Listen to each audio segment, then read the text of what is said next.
Le procureur de la Haute-Saône a été appelé par les gendarmes pour une attaque à l'explosif sur un distributeur de billets à Gray.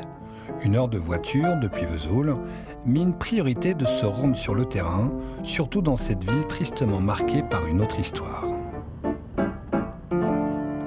Gray, c'est une ville, c'est vrai que je passe beaucoup de temps et j'y accorde beaucoup d'attention parce que c'est une ville qui a été vraiment traumatisée par l'affaire Alexia Daval.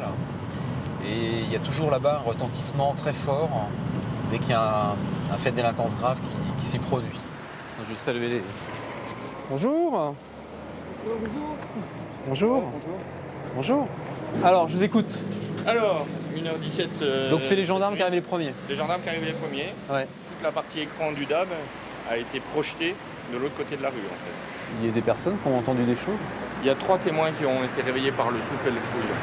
Nous sommes rendus à l'intérieur. Effectivement, vous aurez pu constater que l'intérieur de l'agence est détruit par le souffle de l'explosif qui a été utilisé. Là, on est face effectivement de la criminalité organisée, puisqu'il faut avoir une très grande technicité pour utiliser les explosifs. Donc ça sera le but effectivement de l'enquête, de voir si on est sur un phénomène sériel qui s'est déroulé sur l'ensemble de la région. Même si la Haute-Saône est un département rural, le grand banditisme y fait parler de lui. Il faut être vigilant et occuper le terrain.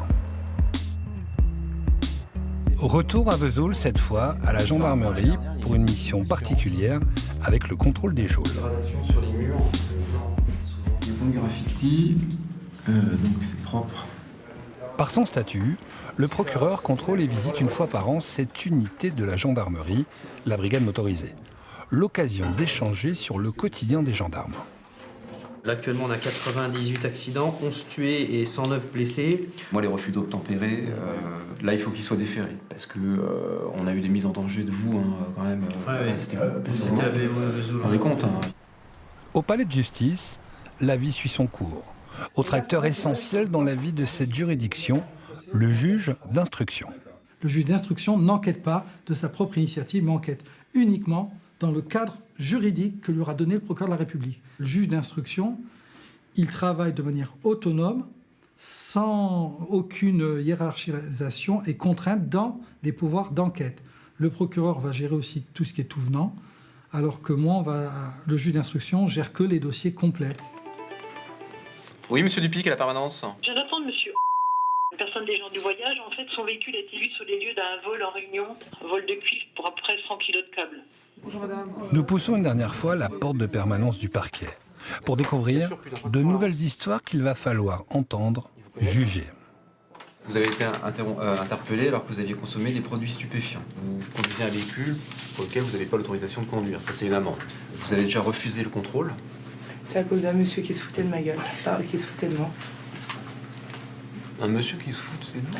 Mais s'il y a un contrôle de gendarmerie, on s'arrête. Oui, mais je voulais pas que mes enfants voient ça. J'ai préféré m'arrêter pour que mes enfants, qui ne voyant pas que je me fais arrêter.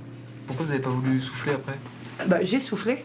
Et après, il y a un monsieur qui a commencé à parler un peu sec, tout ça, qui m'a pas trop plu. Alors j'ai dit, je faisais pas le test. Comme vous avez déjà été condamné, notamment à la prison ferme, que vous avez commis 2 infractions, là, vous avez une peine de 6 mois de prison à faire. 6 mois de prison, ça veut dire que vous allez rencontrer un juge d'application des peines et il va décider, effectivement, compte tenu de votre situation, si c'est aménageable ou pas. Délinquance routière, violence conjugale, grand banditisme, la société a ses travers qu'il faut recadrer, punir. C'est un travail de tous les jours. Depuis le 1er janvier, la justice a évolué. On ne parle plus de tribunal d'instance ni de grande instance, mais de tribunal judiciaire, une justice qui essaye de se simplifier.